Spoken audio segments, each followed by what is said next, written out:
Up, my fellow creepers? Welcome back to another episode of Creature of the Night. Of course, I am your host, Toxin. Today, we will be taking a trip back to 2013, the dark tale of Darkness Falls. Come in the light. Who? You know who. We stay in the light, we stay alive. To Jonathan Leisman, a story by Joe Horace, and screenplay by John. I'm gonna get this name wrong. Fazno, and starring Channy Keeley. He's actually the star. The guy's name. He plays Kyle. Said going down the dark path with this one. It is a, how you want to put it? Maybe the original take or a dark twist on a fairy tale. You know, something we all grew up with, and it actually revolves around the Tooth Fairy. Now, like again, I was researching it, and it could go either way. It could be that the fairy tale was originally dark, and then they just manifested into and updated to modern day, or it's just somebody's dark twist on the Tooth Fairy. Now with this one, it goes back to an old town where this old woman had lived, and the kids of the town, every time they lost a tooth, they would bring her the tooth for some reason. She collected them, and she would actually give them a gold coin. So, essentially saying that's where this all started. And, everything was going good, of course. That's happened for many, many years. And one day, a pair of boys never came home. And it's not really clear why the town kind of turned on this old woman, but they all accused her of it, and they actually, backtrack, sorry about that. She actually was caught in a house fire, and it severely burned her skin, and she was actually not allergic, but she was really sensitive to light. Like, it would burn her skin. So what they did was, after accusing her of kidnapping these two boys, they actually hung her in the town square in broad daylight and let her burn. So essentially, sunlight just killed her. It literally burned her. It thought that it wasn't even her. The kids were found later, like somewhere in town, like hiding. So that's fucking awesome. And her, as it goes, her last breath, she uses to curse the town and everybody living in it. And then fast forward a few decades or centuries, whatever, and we end up meeting this kid, Kyle. He's I forget how old he is when we first meet him. He's barely, I guess, around the age where we're discovering girls and stuff like that. So he's asking somebody, some female, to dance, and he loses a tooth that night, and he goes to bed. Well, he's waking up in the middle of the night to some noise. Like, it sounds like something gliding through the air. That's the only way I could hear. All you hear is the cape or her robes that are like shredded to pieces, like going through the air, and essentially, like, it's a whole urban legend with this town that they know, like, if you look at her, it's gonna take you. Essentially, think the Tooth Fairy is this, like I said, always in darkness, because it's essentially the soul of this old woman. And after the fire, she actually had a porcelain mask that she would wear, because she was so afraid of people looking at her, and she didn't want to discuss people and all that. Even after being burned to death, she was still a nice lady, and they still did this shit to her. Anyway, and she has this like torn and raggy black like robe type thing. It looks like something a monk would wear, but it's entirely black, and it's like all tore up, and it just dangles in the wind, and creepy shit. And apparently, if you look at her, she takes you. That's the main thing. If it's like your last tooth, she comes for you, and she takes you, and just straight, like, all I can do, she fucking ghosts your ass. That's what she does. She just fucking tears you apart. And of course, he starts yelling, and the only thing that hurts this Tooth Fairy is light. So of course he has a flashlight, and he's shining it. I don't know. That's how he gets away. And of course the mother, hears him and comes running to his aid. He explains his story, what's going on, what he just saw, and she, of course, any adult doesn't believe it's just a story. It's not real. She goes and checks it out. She sees the Tooth Fairy in the mirror, and you just see her get lifted, and you just literally hear her getting thrown across the room, and hear tearing and scratching noises while he hides in the bathroom with the lights on.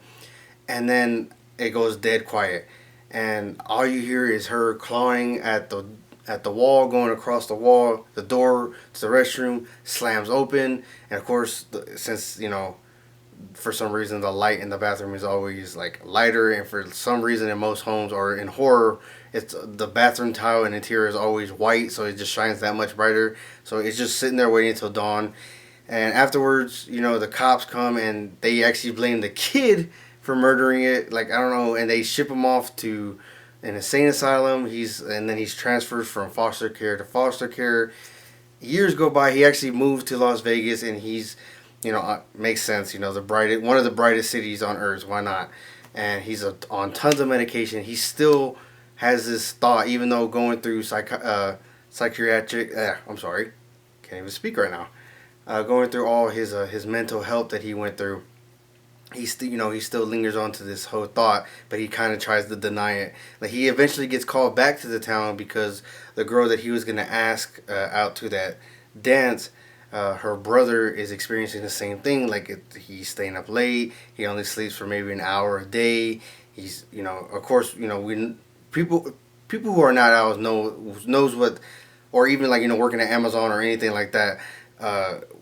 We know what staying up late and working during the night or whatever does to your body. For me personally, I got pale. I lost a lot of weight. That was actually a good thing, but not a good thing. Anyway, so I got really pale, and of course I lost track with my family. I kind of just really came isolated, just because while I slept, they were at work and doing what they're doing, and while I was awake, they slept. So, it has no life. So seeing it to this kid, you could definitely tell he's sleep deprived, black around his eyes, very malnourished, and of course, afraid of the dark. He's telling the same story that Kyle did, but nobody believes him, and they're doing the same treatments as him, shooting him up with every needle known to man, doing different treatments, and so the girl gets a hold of Kyle, tells him what's going on, begs him to come back. He doesn't want to go back, but something in him brings him back. The lady brings him back, of course, whatever. And after talking to her little brother, he's like, yeah, he knows, like, oh, it's real. Like, it's the same thing. Even seeing drawings that this little boy is doing, it's the same thing that he experienced, but he still kind of shoves it to the back of his mind. Like, no, it wasn't real. I did it, whatever. And, of course, after being in the town that he grew up in and all that happened, he's not really welcome with open arms. He goes to a local bar with, I guess, is the boyfriend of that chick that called him, and basically telling him, why'd you come back? Did you really come back just to help out, or is it something? Because hey, I worked so hard to get you out of her mind, and nobody could have her. Sorry, dude. She fell in love with him at a young age. Get the fuck over it. Anyway, just saying that, fucking stupid. Like, bro, come on, man. Anyways, take him to a bar, and apparently, he kind of. I think he actually purposely tells people, like, who he is, because it starts some shit. One guy comes over and it's actually one of the scientists from Inception, the guy one of the two nerdy guys that look like Jehovah's Witness. He comes over and starts bad mouthing Kyle and throws the beer at him and stuff like that. Meanwhile, Kyle's not even focused on that. He's focusing, because if you've ever been in a bar, there are certain parts that are lit, there are certain parts that are not. So as he's looking, you can hear that lady kind of going across the room, hiding in the shadows. You can see her every now and then, but she can't really get to him because of the certain lights part. So he's just fuck this, I'm out. He leaves, and for some reason that guy can't let it go. The guy who came in and started trouble, and goes and tackles him into the forest, and they start fighting, and he slowly, out of the corner of his eyes, Kyle sees that lady, the tooth fairy, coming over, and he just beats the shit out of that dude really quick, and that dude is taken off. And then, of course, well, hey, you were the last seen with him, you had confrontation with him, he went after you, all that shit, so he blamed for something else. And after that, after he's locked away, this tooth fairy comes back with vengeance. She wants this kid knows that she exists, she needs him out. And she goes at any cost to get rid of this guy. He's locked away in jail, and she shuts off the lights, and she slowly starts taking out the police officers one by one, even getting shot point blank in the face in the porcelain mask, just getting chipped away. She does absolutely nothing. He's warning them what's going on, and nobody's fucking listening. It's ridiculous. Okay, I know it's never gonna happen, just because that's it wouldn't be a horror movie without it. But guys, in real life, if you hear something that's like, oh my god, that can't be real, it's probably fucking real, and just listen to it. Don't go down the dark alley. go down the lit way. You know, come on, guys. Anyway, I'm getting too emotional about some of these videos. The last experiment that they want to do to this kid is put him in the dark. Essentially, that's the way I could put it. It's this. It looks like an MRI machine. It could have been at one time, but it's just completely void of light. And they want to put this little kid in there and show him, hey, you know, there's nothing in there. They even inject him with something to kind of like relax his body so he really wouldn't get out of it, even though he's tied to the bed a bit much. But as he's slowly getting pushed into this machine, you can hear her. Okay, with me, the noises, like the girl from the Grudge, like what always made her scary for me was the noises, like even from the movie Mama. If some of y'all seen that, the way she moves, but it's the noises that she makes. That shit fucking creeps me out. I don't know why, but it always gets to me. Now that I said it, I'm not gonna be fucking able to sleep tonight. Fucking awesome. Thanks, guys. And essentially, you know, Kyle goes and he gets the kid out before he's pushed in, and that's when she attacks the hospital. She's done with the sheriff's department. They're all fucked up. She goes after the hospital. It does the exact same thing there. Slowly starts killing the nurses, the doctors. Crazy part is when they're jumping many levels of stairs, but there's only certain sections of it lit. So imagine where the stairs meet, the corner that the stairs meet, that's lit, and then everything, but the whole stair itself is not lit. So they have to literally jump to platform to try to get down. While they're jumping, literally she's taking them one by one and just dragging their ass off. And eventually, you know, it gets to the point where they have nowhere else to go, and they go to a lighthouse. You know, I think it's a decommissioned lighthouse. I don't know if I can't remember if it's still working or not. But eventually they get to this lighthouse, and of course they're trapped there. They're fighting it. It's hovering outside, and eventually they get it to they get the lighthouse to work. And when they turn it on, she kind of vanishes. But again, I think she wants Kyle so bad. You know, she wants.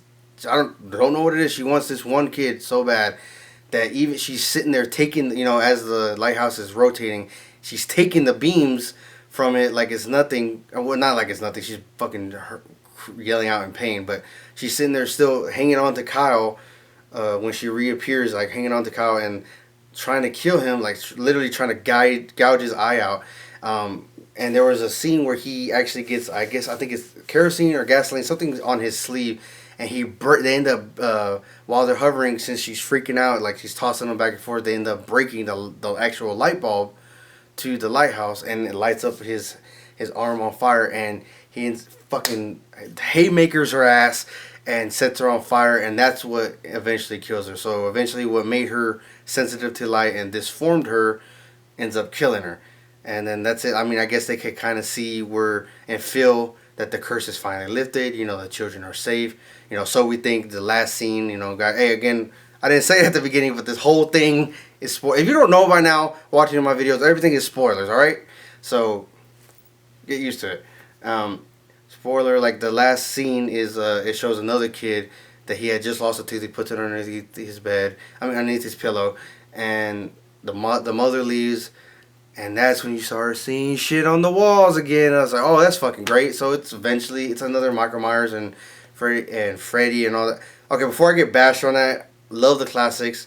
But, you know, there's points where, like, maybe they should have stopped making sequels. And, like, it got to a point where, okay, this is kind of ridiculous. Like, I get it. Nothing's going to fucking kill this guy. But still, love him.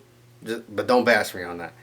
Reviews on them coming soon. It just actually the mom who comes back and, like, you know, she puts a quarter underneath and takes the tooth, and then that's kind of it. So, you know, some curses, you know, some villains, some killers, whatever you want to call them, they do get put down, and that's it. So, you know, that's my take on it. Toxin's opinion. I did this one at the end of the video. So, like I said, it was 2003. So when I first saw it, yeah, I could not sleep without the lights. I'm not gonna lie, there's still nights where I can't. I'm a fucking 26-year-old, and I'm not gonna lie, there's times where I need that fucking light on. Judge me if you want to. Fuck all y'all. Y'all know some of y'all motherfuckers watching right now still do that. At that age, very difficult to watch, but you know, watching it the other day is different. Like it's very entertaining. Love seeing, you know, the actual take of the original. If you go and look up fairy tales, they're not what Disney and all that is making them out to be, like cheerful and all. They have really dark and really fucked up original origin stories. You know what I mean? Like it's bad. Like a lot of them are really really dark. So it's cool to see those. And then as a horror fan, I would love to see more of them done. So I will go do my best to go research. They're like dark fairy tales like that and see if there's any movies out there. I'm pretty sure there are. But again, it was nowadays. Back then, scary. Nowadays, it's more entertaining than anything. It's good for a scare, good for a jump scare. I believe it's on Hulu, so go check that out, guys. Yeah, guys, thank you for all the support. Keep sharing, keep liking, keep subscribing, guys. Thank you for all your support. Many, many more to come. You know what it is. Rock on, guys.